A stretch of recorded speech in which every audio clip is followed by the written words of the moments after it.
Now we'll discuss about the inheritance of one gene. Inheritance of one gene, or you can say monohybrid cross. देखिए भाई, अगर हम बात करेंगे monohybrid cross की, इसमें देखिए मेंडल ने जो होता है, जो हाइब्रिडाइजेशन एक्सपेरिमेंट कराया, उन्होंने जो होता है हाइब्रिडाइजेशन एक्सपेरिमेंट में पहले एक ट्रेट को कंसिडर किया, एक कैरेक्टर को कंसिडर किया जो होता है, और उनके बीच जो क्रॉस कराया वन ट्रेड्स में, वन कैरेक्टर्स में, उसी को उन्होंने नाम दिया क्या, मोनोहाइब्रिड क्रॉस। ध्यान से देखिए इसको,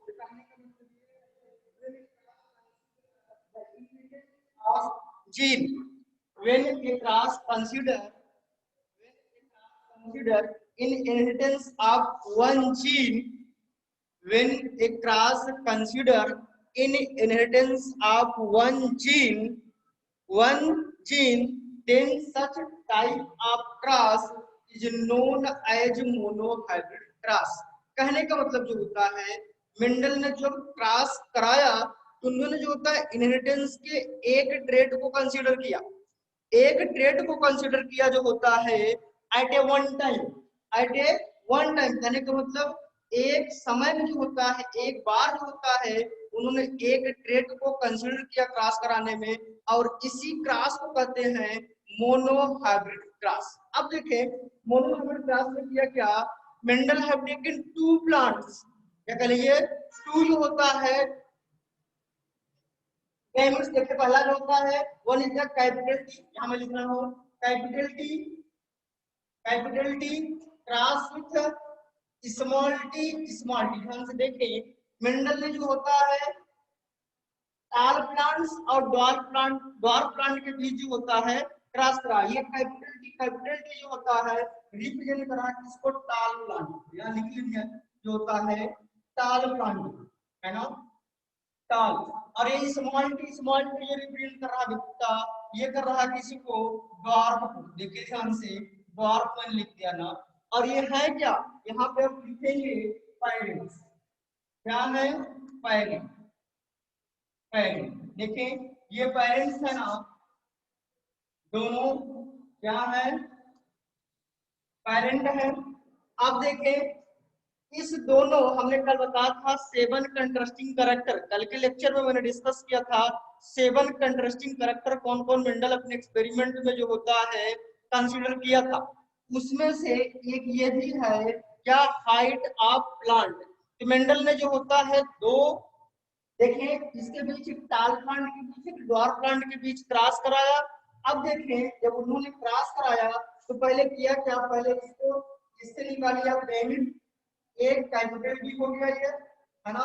अब इससे एक गैमेट बनाइए, इससे एक गैमेट बना क्या, स्मॉल, ये आपके क्या है गैमेट है, इसी को निकालना क्या है गैमेट।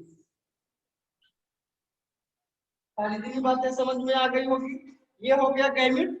और इन गैमेट के बीच जब मेंडल ने क्रॉस कराया, इधर देखिए ये मिला क्या, कैपिटल टी स्मॉल टी, ध्यान से देखिए कैपिटल टी स्मॉल टी, और इसी कैपिटल टी स्मॉल टी को फिर इन्होंने क्या कहा, F1 जनरेशन, ध्यान से देखिए F1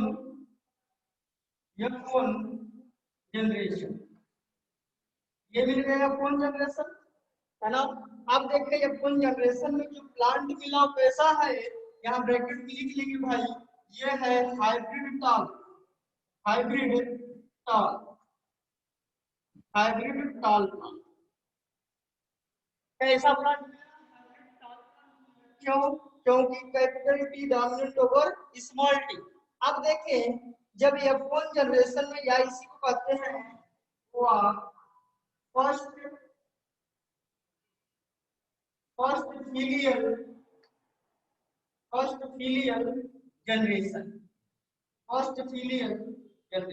ध्यान से देखिए ये है फर्स्ट फिलियल जनरेशन। अब जो मेंडल ने जो होता है एक गैमेट्स कैपिटल टी निकाला, दूसरा जो होता है स्मॉल टी क्रॉस कराया, in F1 generation all plants were tall plants, है ना, in F1 generation all plants were tall plants. देखिए क्यों, capital T small T means capital T dominant over to small T, है ना। इसका मतलब F1 generation में जो ट्रेड्स, जो कैरेक्टर्स जो होता है अपीयर हुए उसी को उन्होंने डोमिनेंस कहा, और जो सप्रेस्ड हो गए उसको क्या नाम दे दिया, रिसेसिव। इसको हम आगे देखेंगे। इसका मतलब कैसा प्लांट ऑब्टेंड हुआ जो होता है हाइब्रिड प्लांट, हाइब्रिड कैसा टाल हाइब्रिड, है ना। अब देखें यहीं पे कराएंगे तो होता है क्या, शेल्फिंग, लिख ले हाँ, शेल्फिंग, शेल्फिंग, शेल्फिंग या इसी को बोलते हैं इनब्रीडिंग। दोनों बातें आप नोट कर लें, शेल्फिंग या इनब्रीडिंग। ध्यान से देखें, शेल्फिंग और इनब्रीडिंग कहने का मतलब अब इसी के बीच हमें जो होता है क्या कराना है, शेल्फिंग और इनब्रीडिंग। थोड़ा सा इसको हम रेज करेंगे। अगर हमें शेल्फिंग कराना है इनब्रीडिंग तो इसके गैमेट्स को निकालेंगे हम, क्या देखिए इससे गैमेट बनाएंगे, देखिए दो गैमेट बनेगा, एक कैपिटल टी यहाँ बन गया, स्मॉल टी यहाँ बन गया, है ना। अब देखेंगे इसी में हम कराएंगे क्या, सेल्फिंग, यहाँ लिख लेते हैं selfing, selfing, selfing oblique inbreeding, inbreeding, shelving और इनब्रीडिंग। अब देखेंगे भाई अगर हम शेल्फिंग या इनब्रीडिंग कराएंगे तो मिलेगा क्या, मैं इधर दिखा रहा हूँ, ध्यान से देखिए। शेल्फिंग या इनब्रीडिंग कहने का मतलब क्रॉस इसके बीच होगा, यहाँ देखिए क्रॉस इसके बीच, कहने का मतलब capital T small T cross capital T small T. तो अब इस क्रॉस को जो होता है आप दो मेथड से करा सकते हैं, सुने, इस क्रॉस को बेटा आप दो मेथड से करा सकते हैं। वन जो होता है क्रिस क्रॉस मेथड, और दूसरा जो होता है पनेट स्क्वायर मेथड या पनेट स्क्वायर डायग्राम मेथड। और पनेट स्क्वायर डायग्राम मेथड को जो होता है उसी को बोलते हैं क्या, उसी को बोलते हैं चेकर बोर्ड मेथड। बिल्कुल सही, कोई बोल रहा है, बिल्कुल उसी को बोलते हैं चेकर बोर्ड मेथड। कहने का मतलब क्रॉस कराने के हमारे पास दो मेथड हैं, चाहे हम क्रिस क्रॉस मेथड से कराएं चाहे पनेट स्क्वायर डायग्राम मेथड से कराएं, लेकिन दोनों मेथड हम आपको पहले बता दे रहे हैं, जो आपको आसान लगे उसी से आप क्रॉस कराइएगा। देखिए पहला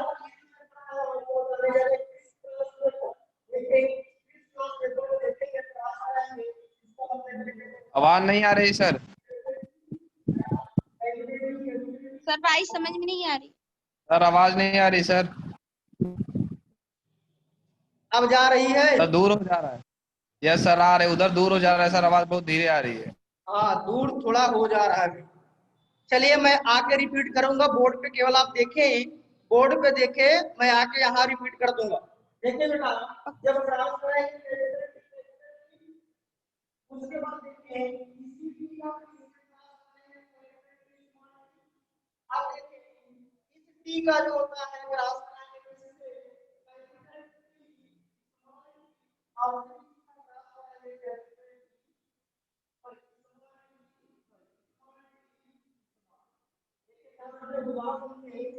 कैपिटल टी का क्रॉस कैपिटल टी से कैपिटल टी, कैपिटल टी का क्रॉस इससे कराएंगे स्मॉल टी से, कैपिटल टी स्मॉल टी मिला, फिर इसका क्रॉस होता है इससे कराएंगे कैपिटल टी स्मॉल टी, फिर इसका क्रॉस इससे कराएंगे स्मॉल टी।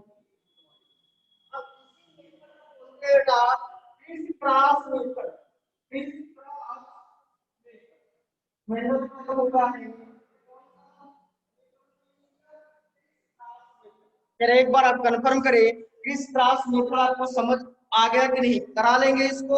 अगर आप इसको करा लें तो इसको इरेज करेंगे और हम दूसरा मेथड एक बताएंगे, क्योंकि उधर आपको दिखेगा नहीं कौन सा, पनेट स्क्वायर डायग्राम।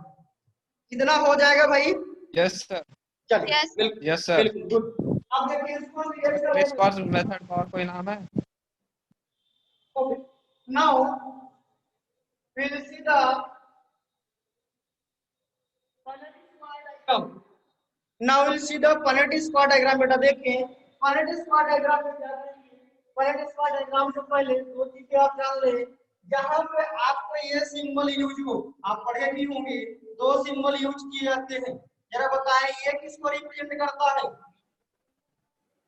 मेल, किसको रिप्रेजेंट करता है? Man. मेल, मेल, और ये फीमेल, फीमेल। Man. अपने मेथड्स में एक वर्टिकल लाइन यूज की और एक हॉरिजॉन्टल लाइन यूज की। अब उसी पे जो होता है रिप्रेजेंट किया मेल और फीमेल गैमेट को। आइए देखते हैं कैसे उन्होंने किया। जैसे है ना, ये जो होता है बना के सीधा पूछा जाता है, this one represent to male female and this one to male female, then you have to know all very clearly. Now Mendel का पॉइंट स्क्वायर डायग्राम नाम से ही क्लियर है बेटा, पॉइंट स्क्वायर डायग्राम है ना। स्क्वायर है तो स्क्वायर बनाने के लिए और पॉइंट के ऊपर पॉइंट जो होता है बायोलॉजिस्ट उन्होंने इसको दिया था, उसी के नाम से पड़ गया पॉइंट स्क्वायर डायग्राम। देखिए ये वाला स्क्वायर और इसको बना दिया। देखिए अब हमने जो होता है यहाँ पे देखिए दो लाइन मैंने बताया, ये कैसी लाइन है हॉरिजॉन्टल और ये जो होता है तो यहाँ पे मैं रिप्रेजेंट कर दिया मेल को, इधर देखिए यहाँ पे मैंने कर दिया मेल गैमेट और यहाँ मैं कर दिया भाई फीमेल गैमेट। बिल्कुल हर पॉइंट आप क्लियर करते चलिए, कुछ भी डाउट अपने अंदर न रखें। यहाँ जो होता मैंने रिप्रेजेंट कर दिया फीमेल। अब देखिए भाई हमें क्रॉस किसके बीच कराना है, cross in between the capital T small T है ना। कहने का मतलब F1 जनरेशन में हमें क्या कराना है, सेल्फिंग और इनब्रीडिंग। देन यहाँ उसको लिख लेंगे क्या, दोनों गैमेट्स, एक गैमेट्स आपका ये और दूसरा ये है ना, ये लिखेंगे, ये लिखा मैंने और ये लिखा सॉरी स्मॉल टी, यहाँ क्या हो जाएगा स्मॉल टी।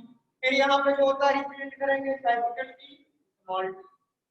इतनी बातें तो समझ में आ रही होगी, जरा कंफर्म करें इतना कर लेंगे आप कि नहीं। Yes sir. चलिए अब देखें अगर इतना कर लेंगे तो कुछ करना ही नहीं है, इतना तो सिंपल मैथ आप पढ़े हैं।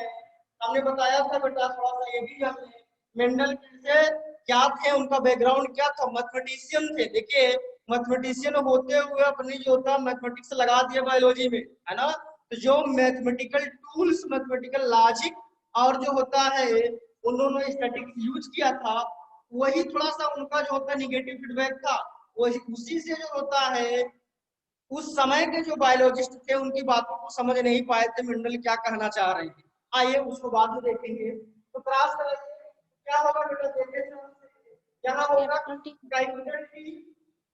Capital T capital T, then capital T small capital T small T, बिल्कुल सही। यहाँ पे देखें कैपिटल टी स्मॉल टी, यहाँ देखें स्मॉल टी है ना। देखिए ये हो गया क्रॉस। अब देखेंगे बेटा जो होता है हमने बताया था ये रिप्रेजेंट करता है टॉल कैरेक्टर्स को है ना। यहाँ देखिए यहाँ हम लिख देंगे कि यार टॉल, क्या लिख देंगे टॉल, इसको ये भी टॉल लेकिन कैसा हाइब्रिड टॉल, यहाँ मैं लिख रहा हूं हाइब्रिड टॉल।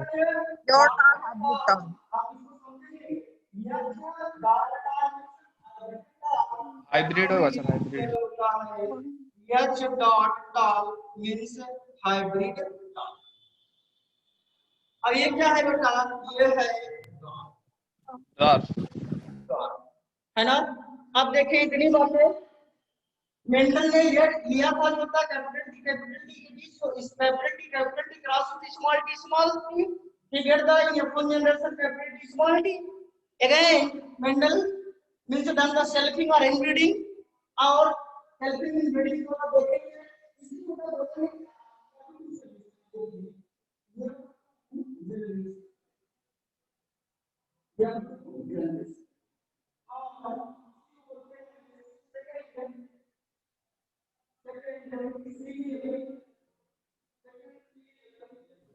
दिख नहीं रहा है सर, कैमरा थोड़ा उधर कीजिए।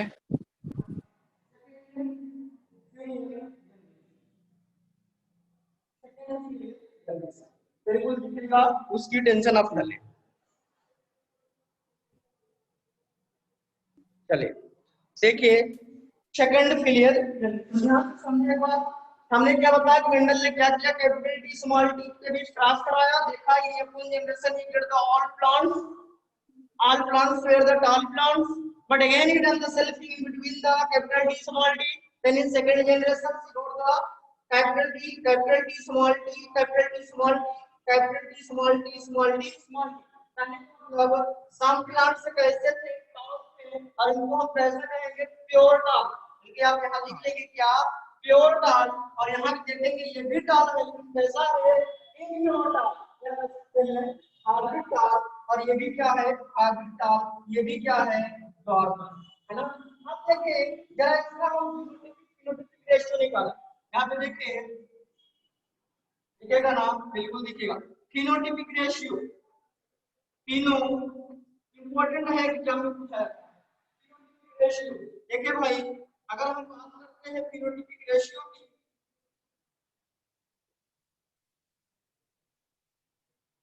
यहाँ पे देखें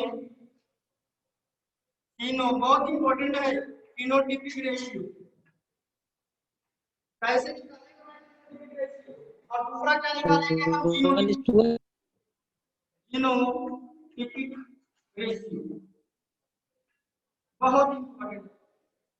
देखिए फिनोटाइपिक जीनोटाइपिक रेशियो बहुत इंपॉर्टेंट है बेटा, ध्यान से इसको आप देखें। देखिए कैसे निकालेंगे फिनोटाइपिक रेशियो, फिनोटाइपिक रेशियो कैसे निकालेंगे ध्यान से देखिए। जितने टाल प्लांट्स है उसको हम क्या करेंगे to count all tall plants present in F2 generation। उसके बाद देखेंगे उसके अलावा जो बचेगा अलग करेंगे क्या सर करेंगे इधर आके बोले तो सुनाई नहीं दे रहा है। यस सर यहाँ पे बताइए सर, उधर सुनाई नहीं दे रहा है। अच्छा देखिए फिनोटाइपिक रेशियो को हम कैसे निकालेंगे, ध्यान से देखें। How you have to count the phenotypic ratio, तो उसमें क्या करना है बेटा कुछ नहीं, केवल जितने टाल प्लांट्स हैं उनको काउंट कर लेंगे। It's doesn't matter they are pure or hybrid, है ना। It's doesn't matter they are pure or hybrid. देखिए एक टाल यहाँ है, दूसरा टाल यहाँ है, तीसरा टाल यहाँ है, तो कितने टाल प्लांट्स हुए 3, है ना।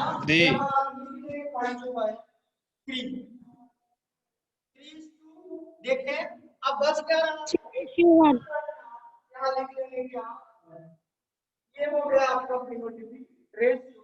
और बहुत इंपॉर्टेंट है, पूछा जाता है कैसे आप काउंट करेंगे फिनोटाइपिक रेशियो। एक बार क्रॉस कराने के बाद बेटा जितने टाल प्लांट्स जो टाल प्लांट्स ट्रेड्स हैं उसको हम जो होता है काउंट कर लीजिए। एक तो जो होता टाल का है दूसरा किसका है दोनों का, तो पहले हम टाल वाले को पूरा काउंट कर लेंगे। ये है टाल प्लांट, टाल कैसा है प्योर है, और ये भी टाल है, ये क्या है प्योर है, ये भी टाल है, ये भी प्योर है, आप कर सकते हैं। इसका मतलब 1 2 3 ये कितने टाल है और एक क्या है डॉट है, तो मैं यहां लिख दिया 3:1। अब आए अच्छा इसको जरा आप देखिए यहाँ इसको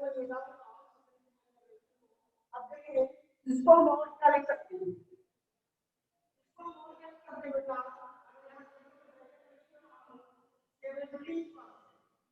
70% आप आ सकते हैं 25%। क्या गलत है क्या, जरा आप बताएं क्या गलत है क्या। No sir. सर तो सीधा क्वेश्चंस में आपको पूछा जाएगा, अगर 3:1 ना देखे उसमें दिया जाए 75% to 25%, वो भी सही है।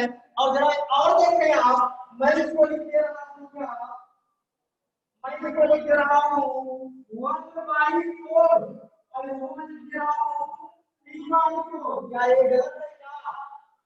No sir. No sir. तो बिल्कुल चाहे जिस तरह से क्वेश्चंस आए जेनेटिक्स के, आपको जो होता छोड़ना नहीं है, हर चीज आप ध्यान देंगे, चाहे जैसे क्वेश्चंस घुमाए तो आप तरीका सीखे रहिए, बिल्कुल पूरा करके आएंगे। देखिए सिनोटिफिकेशन आप निकालेंगे 3:1 आया, 3:1 अगर आया तो फिर इसको हम लिख सकते हैं 75% is to 25%, या इसको हम लिख सकते हैं 3/4 is to 1/4। ये दोनों चीजें हम तीनों चीजें को लिख सकते हैं। अब देखिए यहाँ पे बेटा जीनोटाइपिक जीनोटिपिक रेशियो में देखें, जीनोटिपिक रेशियो कैसे निकालेंगे, जीनोटिपिक रेशियो देखें कैसे निकालेंगे। पहले तो देखें, अब यहाँ पे प्योर इम्प्योर आप देखेंगे, ये टाल है लेकिन टाल कैसा है, प्योर प्लांट है ना, इसका मतलब एक टाल प्योर प्लांट हो गया। दूसरा देखें, ये भी, ये दोनों टाल है लेकिन कैसे है, हाइब्रिड टाल है, जिनको हम अलग लिखेंगे। और आपका लास्ट जो होता है प्योर डॉर बच गया। तो बिल्कुल यही आप लीजिएगा 1:2:1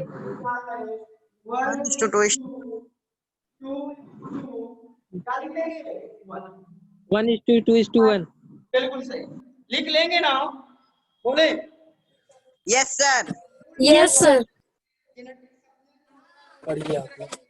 जो बातें न समझ में आए उसको तुरंत पूछिए। तो कोई भी क्लास देकर तो जीनोटिपिक फिनोटिपिक रेशियो आप निकाल लेंगे क्या, Yes, निकाल sir. लेंगे ना, बिल्कुल गुड। अब देखिए यहाँ जब इसको हम इस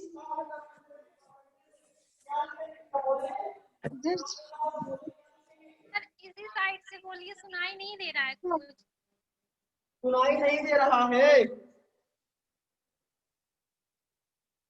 चलो बेटा इधर देखो, मैं पूछ रहा हूँ अगर इसको क्या सर? 25% है ना, इस टू कितना लिखेगा इसको 50%. 50%. अब इसको क्या लिखेंगे 25। क्या किसी को कुछ डाउट है क्या, किसी को अगर जरा सा भी डाउट हो कैसे जीनोटिपिक फिनोटिपिक रेशियो निकालेंगे वो बिल्कुल पूछ सकता है भाई, है ना। देखिए मैंने यहाँ लिखा जीनोटिपिक 25%। तो ये जो होता है आपका क्या है, मोनोहाइब्रिड क्रॉस। अब देखिए बेटा मोनोहाइब्रिड क्रॉस में जो होता है मंडल में जीनोटिपिक फिनोटिपिक रेशियो को जो होता है, सर आपकी आवाज नहीं आ रही है। क्या नहीं आ रही है, सर आपकी वॉइस क्लियर नहीं हो रही साइड से। अरे मैं तो एकदम पास में सिस्टम के खड़ा हूँ बेटा, साइड में कहा हूँ। आप जा सर रही आप है सही आवाज, है। यस सर आप सही है। अच्छा यहीं से बोलिए, यहीं से। चलिए भाई चलिए अब आवाज जा रही है कि नहीं, Yes, सर आ sir. रही है। अच्छा चलिए देखिए हमने जो होता है फिनोटिपिक जीनोटिपिक रेशियो को काउंट किया। एक बार मैं दोबारा रिपीट कर रहा हूँ, तरीका सीख लीजिए, मैं आपको क्वेश्चन से दूंगा, आपको कैलकुलेट करके बताना होगा फिनोटिपिक जीनोटिपिक। ध्यान से देखें कैसे कैलकुलेट करेंगे। देखिए जो जब टू जनरेशन में देखेंगे जो टास्क मिलेंगे, अगर फिनोटिपिक रेशियो निकालना है तो जितने जो होता है टाल प्लांट्स होंगे उसको हम काउंट कर लेंगे। It's doesn't matter they are pure tall और इम्प्योर टाल, उसको लिख लेंगे और एक बचा तो उसको बोले। इसका मतलब फिनोटिपिक रेशियो इसमें क्या है 3:1 है ना। अब दूसरा देखिए जीनोटिपिक रेशियो, जीनोटिपिक रेशियो का मतलब अब यहाँ आप कैलकुलेट करेंगे, जो प्योर होंगे उसको अलग लिखेंगे और जो इम्प्योर होंगे उसको अलग लिखेंगे और जो ड्वार्फ होंगे उसको क्या करेंगे अलग लिखेंगे। देखें यहाँ पे ये प्योर है, कैपिटल टी प्योर है तो मैंने यहाँ लिख दिया 1। अब देखें ये कैपिटल टी स्मॉल टी कितने हैं 2 है ना, मैंने कैलकुलेट करके यहाँ लिख दिया 2 और लास्ट में जो मुद्दा ड्वार्फ बच रहा है मैंने कैलकुलेट करके लिख दिया यहाँ पे 1। अब इसी को मैंने परसेंटेज फॉर्म में लिखा 25:50:35 है ना। इसका मतलब आप इसको जो होता है हम आशा करते हैं कि आसानी से कर लेंगे, सारी बातें जो होता है यहाँ पे क्लियर होनी चाहिए, है ना, है ना। तो सारी बातें क्लियर होनी चाहिए। अब देखें मेंडल का कंक्लूजन इस एक्सपेरिमेंट से क्या निकला है। देखें मेंडल का क्या कंक्लूजन यहाँ से निकल के आया। मेंडल ने ये कंक्लूजन निकाला कि जब कोई ट्रेड्स या कोई कैरेक्टर जो होता है उसको एक जनरेशन से दूसरी जनरेशन में ट्रांसफर होता है तो उसको कंट्रोल करने के लिए कौन सा जो होता है उसमें फैक्टर होता है जो वर्क करता है। तो कहने का मतलब उसको कंट्रोल करने के लिए जो होता है फैक्टर वर्क करता है, वो नाम दिया था जो होता है फैक्टर और एलिमेंट्स। कहा कि जो इनहेरिटेबल्स या कह लीजिए जो होता है इनहेरिटेंस के जो ट्रेड्स होते हैं उसको कंट्रोल करने के लिए क्या वर्क करता है, फैक्टर रिस्पॉन्सिबल होता है या एलिमेंट रिस्पॉन्सिबल होता है। इतना कंक्लूजन, पहला कंक्लूजन ये था, ध्यान से सुने, सीधा क्वेश्चन से बनेगा। What was the conclusion of the Mendel's hybridization experiment. तो पहला कंक्लूजन उन्होंने क्या निकाला, पहला ये निकाला यूनिट ऑफ फैक्टर्स, और कहिए pair of unit of factors या कहिए factors responsible for controlling the traits in inheritance. कहने का मतलब जो होता है इनहेरिटेंस में जो कंट्रोल करता है ट्रेड्स को या कैरेक्टर्स को, उसके लिए रिस्पॉन्सिबल क्या होता है, फैक्टर रिस्पॉन्सिबल होता है, या यूनिट पेयर रिस्पॉन्सिबल होता है, या उसके लिए क्या रिस्पॉन्सिबल होता है, एलिमेंट रिस्पॉन्सिबल होता है। लेकिन नाउडेज उसी को जो होता है क्या नाम दिया गया, जो होता है जीन, है ना। ट्रेड्स या कैरेक्टर को रिस्पॉन्सिबल करने के लिए क्या रिस्पॉन्सिबल है, जीन। इसको जॉनसन साहब ने बताया था, लेकिन मेंडल के समय में जो होता है मेंडल ने बताया उसके लिए रिस्पॉन्सिबल कौन होता है, उसके लिए रिस्पॉन्सिबल जो होता है एलिमेंट या फैक्टर होते हैं। पहला कंक्लूजन इनका ये निकल गया। दूसरा क्या हुआ बेटा, देखें दूसरा जब इन्होंने जो होता है सेल्फिंग कराया, यहाँ से देखें सेल्फिंग या इनब्रीडिंग, सेल्फिंग या इनब्रीडिंग इन्होंने कराया ना, उसमें इन्होंने पाया कि कुछ ट्रेड्स, देखिए ध्यान से सुने, कुछ ट्रेड्स जो होता है जो F1 जनरेशन में सप्रेस्ड हो गए थे वो क्या हुए, F2 जनरेशन में अपीयर हो गए। ध्यान से सुनेंगे इस बात।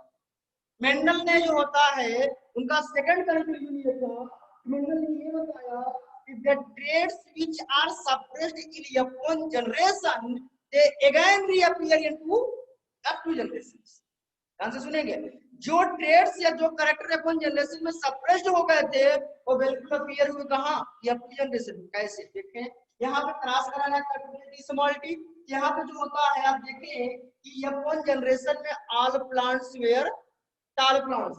इसकी मैकेनिज्म आपको समझ में आ रहा है कि नहीं, कैसे कैपिटल स्मॉल टी आया। अगर ना समझ में आया तो यहाँ थोड़ा सा इसको आप देख लीजिए, यहाँ पे मैंने डायरेक्ट लिखा है, हो सकता है आपको डाउट हो, यहाँ देखें कैसे कैपिटल टी स्मॉल टी आया।